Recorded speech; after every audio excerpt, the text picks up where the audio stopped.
দর্শক, ফুটবলের দলবদল এবং মাঠের পারফরমেন্স সব মিলে কিন্তু এখন আলোচনার কেন্দ্রবিন্দুতে রয়েছে বিভিন্ন তারকারা। প্রথমেই দেখতে পাচ্ছি রদ্রি তিনি ম্যানচেস্টার সিটির অধ্যায় শেষ করে বার্সেলোনাতে যোগ দিয়েছেন এবং আরেকজনকে দেখতে পাচ্ছি যিনি হ্যারি কেনের কাছে কিন্তু আসলে ব্যক্তিগত পুরস্কার নয়, দলের সাফল্য কিন্তু হ্যারি কেনের কাছে সব থেকে বেশি গুরুত্বপূর্ণ। এবং পেদ্রো নেটোর আকাশ ছোঁয়া দাম চাওয়ার যৌক্তিকতা চেলসি কিভাবে প্রমাণ করবে, আসলে এই বিষয়গুলো নিয়ে আমরা আজকে একটু গল্প করবো, একটু আলোচনা করবো এবং দেখবো ওই সমস্ত তারকাদের এই গল্পগুলো আসলে কতটা জমজমাট। প্রথমেই আমরা যাকে নিয়ে আলোচনা করব তিনি হচ্ছেন রদ্রি। স্প্যানিশ অধিনায়ক রদ্রিকে আনুষ্ঠানিকভাবে দলে ফেরানোর ঘোষণা দিয়েছে বার্সেলোনা। মঙ্গলবার রদ্রিকে চুক্তিবদ্ধ করার মাধ্যমে বিশ্বকাপ জয়ী তারকাদের নিয়ে গড়া দলের টুর্নামেন্টের সেরা খেলোয়াড়কেও যুক্ত করল বার্সেলোনা ক্লাবটি। বার্সেলোনা জানিয়েছে ৩০ বছর বয়সী রদ্রির সঙ্গে ২০৩০ সাল পর্যন্ত চুক্তি করা হয়েছে। স্বাস্থ্য পরীক্ষা সম্পূর্ণ হওয়ার পাশাপাশি দুই ক্লাবের মধ্যে দলবদলের সব বিবরণ চূড়ান্ত করার পর আনুষ্ঠানিকভাবে খবরটি প্রকাশ করা হয়েছে। দর্শক, রদ্রিকে নিয়ে কিন্তু বার্সেলোনা বেশ আগ্রহী এবং তারা কিন্তু তাকে ২০৩০ সাল পর্যন্ত কিন্তু দলে অলরেডি ভিড়িয়েছে এবং রদ্রিকে ভিড়ানোর মাধ্যমে কিন্তু বার্সেলোনা শুধু একজন মিডফিল্ডারকে দলে ভিড়ালো না, রদ্রির মতো একজন অভিজ্ঞ খেলোয়াড়কে দলে ভিড়ানোর কারণে কিন্তু বার্সেলোনাতে তারা যে মাঝমাঠ, সেই মাঝমাঠ কিন্তু রদ্রি দারুণভাবে কিন্তু নিয়ন্ত্রণ করতে পারবে। এবং আমরা যারা ফুটবল সমর্থকরা আছি, আমরা কিন্তু আসলে আশা করব রদ্রি যেই পারফরমেন্সটা তিনি স্পেনের হয়ে খেলেছিলেন বিশ্বকাপে, সেই পারফরমেন্সটা আসলে তিনি বার্সেলোনাতে সেই পারফরমেন্সের ধারাবাহিকতা বজায় রাখতে পারবেন, সেই আশাটি কিন্তু আমরা আসলে করব। এবং বিমানবন্দরে উপস্থিত সাংবাদিকদের সংক্ষেপে রদ্রি বলেন, এখানে আসতে পেরে খুব ভালো লাগছে। বার্সেলোনার হয়ে খেলা আমার জন্য একটি স্বপ্নের মতো। সতীর্থদের সঙ্গে যোগ দেওয়ার সুযোগ পেয়ে আমি রোমাঞ্চিত, যাদের অনেকের সঙ্গে আমার আগে থেকে পরিচয় আছে। এখন কাজ শুরু করার সময় এবং মাঠে নিজের সেরাটা দেওয়ার সময়। দর্শক, রদ্রির এই মন্তব্যটির কারণে কিন্তু বোঝা যায় যে আসলে বার্সেলোনায় তিনি যে এসেছেন সেটি কিন্তু আসলে তার ক্যারিয়ারের একটি গুরুত্বপূর্ণ অধ্যায় নয়, এটির সঙ্গে কিন্তু আসলে আবেগ বা ইমোশনও কিন্তু আসলে জড়ে আছে। রদ্রি কিন্তু বলেছেন যে বার্সেলোনা কিন্তু তার ছোটবেলার স্বপ্নের সেই ক্লাব এবং সেই স্বপ্নের ক্লাবে কিন্তু রদ্রি অলরেডি কিন্তু যোগ দিয়েছেন এবং তিনি কিন্তু চাচ্ছেন যে তার নিজের সেরা পারফরমেন্সটা সেই বার্সেলোনাতে দিতে এবং বার্সেলোনাকে তাদের সেই কাঙ্ক্ষিত ট্রফিগুলি আমরা যেগুলো দেখেছি, লা লিগা, চ্যাম্পিয়ন্স লিগ, সেই ট্রফিগুলো আসলে তিনি ছিনিয়ে আনতে সাহায্য করতে চাইছেন বার্সেলোনাকে। এবং রদ্রির বিশ্বকাপের পারফরমেন্স যদি আমরা একটু বিবেচনা করি, আমরা কিন্তু দেখেছি যে রদ্রির নেতৃত্বে কিন্তু স্পেন কিন্তু এবারের বিশ্বকাপটি কিন্তু নিজেদের করে নিতে পেরেছিল এবং সেই ফর্ম ও নেতৃত্বের পারফরমেন্সই তাকে করে তুলেছে বিশ্বের সেরা মিডফিল্ডারদের মধ্যে একজন। এবং এর কারণেই কিন্তু আসলে রদ্রি বার্সেলোনার কাছে এতটা আকর্ষণীয় হয়েছে এবং বার্সেলোনা তাকে নিয়ে আগ্রহী হওয়ার কারণেই কিন্তু তারা তাকে দলে ভিড়িয়েছে এবং এক নতুন অধ্যায়ের আসলে সূচনা হতে যাচ্ছে।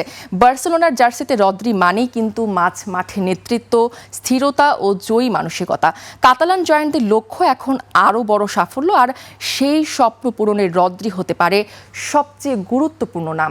দর্শক, আসলে আমরা যে রদ্রির পারফরমেন্স দেখেছি স্পেনে কিন্তু রদ্রি শুধু মাঠে কিন্তু নিয়ন্ত্রণ করেননি, তিনি কিন্তু আক্রমণ ভাগ এবং বল নিয়ন্ত্রণ সেই দিকেও কিন্তু তিনি কিন্তু বেশ তার দলকে নিজের মতো করে পরিচালনা করেছে এবং তার দলকে কিন্তু তিনি বিশ্বকাপ জেতাতে কিন্তু বেশ গুরুত্বপূর্ণ ভূমিকা পালন করেছে এবং এই অসাধারণ পারফরমেন্স কিন্তু তাকে একটি গোল্ডেন বলও কিন্তু এনে দিয়েছে এবং এই পারফরমেন্সে কিন্তু আমরা আশা করব তিনি আসলে তার নতুন ক্লাব বার্সেলোনাতে দিবেন এবং সেই ধারাবাহিকতা বজায় রাখবেন, সেই আশায় আসলে আমরা করবো। এখন একটু কথা বলা যাক হ্যারি কেনকে নিয়ে। হ্যারি কেন কিন্তু আসলে মনে করছেন যে ব্যক্তিগত পুরস্কার নয়, দলের সাফল্যই সবার আগে।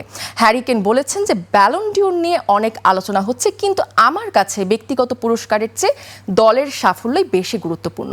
গত মৌসুমে আমরা যা অর্জন করেছি তা নিয়ে আমি গর্বিত, দলের জয় আমার কাছে সবচেয়ে বড় পুরস্কার। দর্শক, হ্যারি কেনের এই মন্তব্য থেকে কিন্তু আসলে বোঝা যায় যে তিনি আসলে ব্যালন ডিওর নিয়ে কিন্তু অত একটা ভাবছেন না, তার কাছে আসলে তার দলীয় পারফরমেন্সই সব থেকে বেশি গুরুত্বপূর্ণ এবং বেশি অর্থবহ। এবং আমরা যদি একটু তার বায়ার্ন মিউনিখের পারফরমেন্স নিয়ে একটু যদি বিশ্লেষণ করি, দেখতে পাচ্ছি বায়ার্ন মিউনিখে কিন্তু হ্যারি কেন বেশ দুর্দান্ত পারফরমেন্স করেছিলেন ২০২৫ এবং ২৬ মৌসুমে।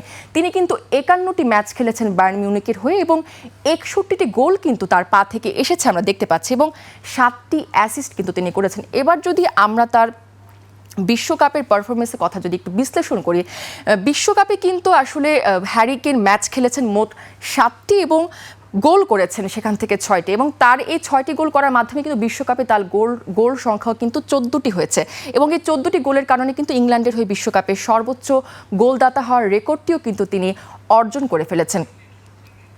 এবার একটু ইংল্যান্ডের ঐতিহাসিক সাফল্যে হ্যারি কেনের নেতৃত্ব নিয়ে আমরা কথা বলবো। ইংল্যান্ডের সাফল্যে কিন্তু হ্যারি কেনের নেতৃত্ব কিন্তু অসাধারণ ভূমিকা রেখেছে, এবং আমরা দেখতে পাচ্ছি 2026 সালে ইংল্যান্ডকে নেতৃত্ব দিয়েছেন বিশ্বকাপে হ্যারি কেন, এবং ফ্রান্সকে 6-4 গোলের ব্যবধানে হারিয়ে কিন্তু তৃতীয় স্থান নির্ধারণী ম্যাচে কিন্তু তারা ম্যাচটি নিজেদের করে নিয়েছিল এবং জিততে পেরেছিল। এবং 1966 সালের পর বিশ্বকাপের ইংল্যান্ডের যেটি ছিল আসলে সেরা ফল, এই ফলগুলো, এই পারফরমেন্স কিন্তু আসলে ইংল্যান্ড করতে পেরেছে শুধুমাত্র বলা যায় হ্যারি কেনের নেতৃত্বের কারণে। এবং হ্যারি কেনের কিন্তু লক্ষ্য স্পষ্ট, তিনি কিন্তু বলেছেন যে দলের সাফল্যে আমার কাছে সেরা অর্জন, অর্থাৎ ব্যক্তিগত পুরস্কার নয়, দলের জয় আসলে তার কাছে সবার আগে। এবার একটু কথা বলবো পেদ্রো নেটোর আকাশ ছোঁয়া দাম চাওয়ার যৌক্তিকতা চেলসি কিভাবে প্রমাণ করতে পারবে। দর্শক, পেদ্রো নেটোকে কিন্তু সৌদি আরবের একটি ক্লাব আল হিলাল তাকে কিন্তু দলে ভেড়াতে কিন্তু বেশ আগ্রহী, এবং টম গটের প্রতিবেদন অনুযায়ী কিন্তু সৌদি আরবের ক্লাব আল হিলালের ক্রমবর্ধমান আগ্রহের মধ্যে উইঙ্গার পেদ্রো নেটোর জন্য চেলসি $135.5 মিলিয়ন পর্যন্ত দাবি করতে প্রস্তুত। এবং আল হিলালের আগ্রহ যদি আমরা একটু বিশ্লেষণ করি, দেখতে পাচ্ছি আল হিলালের রোমানও কিন্তু জানিয়েছেন যে আল হিলাল এখন একটি চুক্তির বিষয়ে খোঁজখবর নিচ্ছে। আগামী কয়েকদিনের মধ্যে চেলসি কর্মকর্তাদের সাথে আনুষ্ঠানিক আলোচনা করার পরিকল্পনা কিন্তু তাদের রয়েছে, এবং চেলসির এই মূল্য দাবির যৌক্তিকতা কিভাবে তারা প্রমাণ করতে পারে। আসলে প্রিমিয়ার লিগে কিন্তু ধারাবাহিক পারফরমেন্স এবং প্রভাব কিন্তু দেখেছি পেদ্রো নেটোর মধ্যে কিন্তু বেশ রয়েছে, এবং চেলসির দীর্ঘমেয়াদী পরিকল্পনায় নেটোর কিন্তু গুরুত্বপূর্ণ ভূমিকা রয়েছে। এর কারণে কিন্তু এগুলো কিন্তু আসলে প্রমাণ করে যে চেলসির এই মূল্য কিন্তু আসলে যৌক্তিক। আসলে এখন আসলে দেখার বিষয় যে এই পেদ্রো নেটো এই তার ভবিষ্যৎ ক্লাব আসলে কোনটি হতে যাচ্ছে, আল হিলাল নাকি তিনি চেলসিতেই থাকবেন, সেটি কিন্তু আসলে দেখার বিষয়। দর্শক, এই ছিল আসলে আজকে আমাদের অ্যানালাইসিসে। আমরা আসলে আলোচনা করছিলাম যে ফুটবলের কিছু গুরুত্বপূর্ণ তারকাদের রিউমার্স নিয়ে, বিভিন্ন গুঞ্জন নিয়ে আমরা আসলে আলোচনা করছিলাম।